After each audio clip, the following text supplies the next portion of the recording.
네, 안녕하세요. 네, 곰도시의 취업 특강. 예, 오늘은 그 채용 공고라던가 이렇게 취업 정보를 수집하는 거에 관련해가지고 좀 이야기를 해보려고 해요. 이제 보통 구직자들이 이제 취업 정보를 얻으려고 하면은 이제 가장 쉬운 거는 흔히 말하는 이제 채용 포털 쪽인데, 뭐 국내 시장 같은 경우에는 대표적으로 이제 잡코리아나 사람인 같은 이제 정규직 시장이랑 알바몬, 알바천국 같은 이제 비정규직 시장, 이게 두 가지로 크게 분류된다고 좀 보시면 될 것 같고, 아마 대부분은 흔히 말하는 이제 정규직 시장 쪽을 많이 노리실 테니까 1차적으로 가장 쉽게 얻을 수 있는 곳은 사람이라고 잡코리아, 이렇게 대형 포털 회사가 맞긴 맞아요. 근데 그 외 추가적으로 좀 보셔야 될 것들이, 흔히 말하는 이제 메인 페이지 같은 데 보시면은 어, 비용을 써가지고 그 기업들에서 이렇게 이제 채용 공고를 내는 경우가 있어요.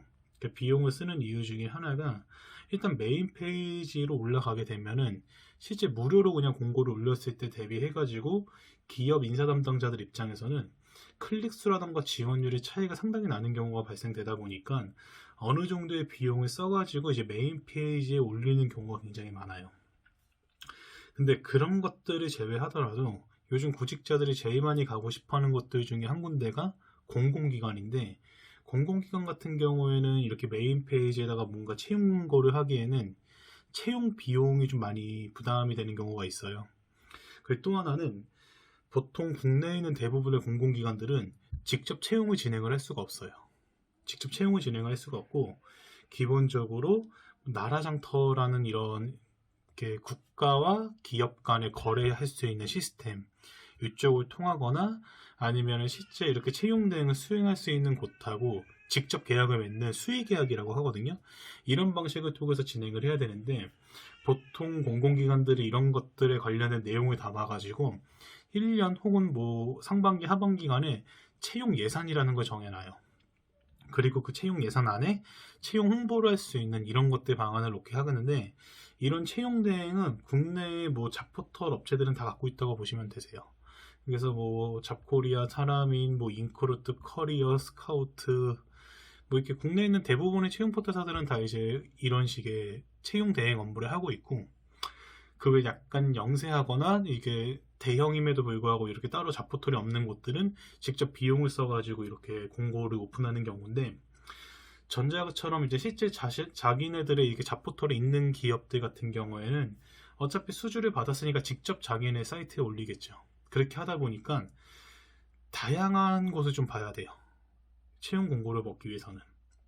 근데 후자 같은 경우에는 아무래도 상대적으로 좀 비용이 적당하면서 이제 노출 효과가 많은 곳들, 이런 것들을 좀 많이 노릴 건데, 여러분들한테 팁을 하나 드리자면은, 채용 공고를 보기에 우리나라에서는 이미 이렇게 공공기관의 채용 공고들은 많이 모아놔가지고 공개해가지고 이제 볼 수 있도록 되어 있어요.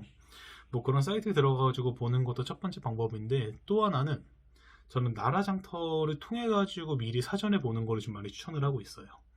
그래서 여러분들이 네이버에 나라장터라고 검색한 다음에 거기 보면 검색창이 있거든요. 그 검색창에다가 채용이라고만 검색해가지고 검색을 누르기만 하더라도 앞으로 이제 그 채용 계획을 올려놓은 기업들의, 그 공공기관들의 채용 리스트가 확 하고 뜰 거예요. 그래서 그쪽에서 과업지시서라는 걸 한번 클릭해서 보시면은 어떤, 뭐 이번에 규모가 몇 명인지, 일정은 언제인지, 뭐 상황에 따라 가지고 인사 담당자 정보를 공개하는 것도 있고, 그 외에 올해는 뭐 몇 명이고 필기 시험은 어떤 방식으로 진행될 거고, 서류 전형은 뭐 몇 배수인지, 서류는 뭐 그냥 단순하게 요즘 흔히 많이 하는 뭐 적보로 들어갈 건지, 실제 뭐 사람 심사위원 평가가 들어가는 건지, 이런 것들에 관련된 내용들이 다 상세하게 적혀 있고 공개를 하도록 되어 있어요. 그러다 보니까 거기 있는 것들만 내용을 좀 보시더라도 뭐 사전에 내가 어떤 부분을 준비하는 게 낫겠구나, 이런 것들 좀 보시는 것도 굉장히 편하고, 또 어떤 공공기관 같은 경우에는 단순하게 이제 인원 몇 명 채용할 겁니다, 이런 이 정도만 적어놓는 공공기관도 있는데, 어떤 공공기관은 굉장히 상세하게 모집할 직무까지 다 사전에 넣어가지고 오픈하는 곳도 있으니까, 보통 취업 준비할 때 그런 쪽에서 정보를 받게 되면은 거기 있는 정보는 아직까지 이제 대행사가 정해지지 않은 상태이기 때문에 이렇게 잡포털에서 검색할 수가 없는 것들이에요. 그러다 보니까 훨씬 더 생생하게 남들보다 좀 더 빨리 진행을 할 수 있겠죠. 여기서 또 하나 팁을 좀 드리면은, 기존에 맨 아래 보시면은 기존에 진행했던 업체들 보시면은 개최 완료라고 되어 있어요. 공공기관들에. 거기 클릭하시면은 어느 공공기관의 그거를 어느 대행사에서 수주를 받아가지고 진행했는지 굉장히 상세하게 적혀 있는데, 상세하게 적혀 있으니까 장점은 뭘까요? 제일 큰 건 그런 거죠. 필기 시험이 요즘 유형이 다 있어요. 그 어느 대행사냐에 따라 가지고 대행사 유형을 사전에 좀 파악할 수 있는 장점이 있죠. 그러니까 뭐 어떤 곳은 뭐 A 대행사 같은 경우에는 뭐 어떤 방식, 뭐 요즘 말하는 뭐 피셋형으로 나오냐, 뭐 모듈형으로 나오냐, 이런 것들이 굉장히 많이 이제 고민거리 중에 하나일 텐데, 그런 것들 사전에 보면은 조금 유사하게 할 수 있죠. 그래서 조금 똑똑한 친구들 같은 경우에는 뭐 상반기 A공사의 A 대행사였으면은 하반기 B공사를 선데 똑같은 A 대행사다. 그러면은 문제 출제하는 유형이 상대적으로 좀 비슷할 가능성이 높다 보니까 A공사 때 출제됐던 그런 문제 같은 것들 얻어가지고 미리 준비하면은 조금 많이 도움이 될 수 있겠죠. 일단 간단하게 이렇게 자료 찾는 것들 관련해가지고 좀 설명을 드렸고요.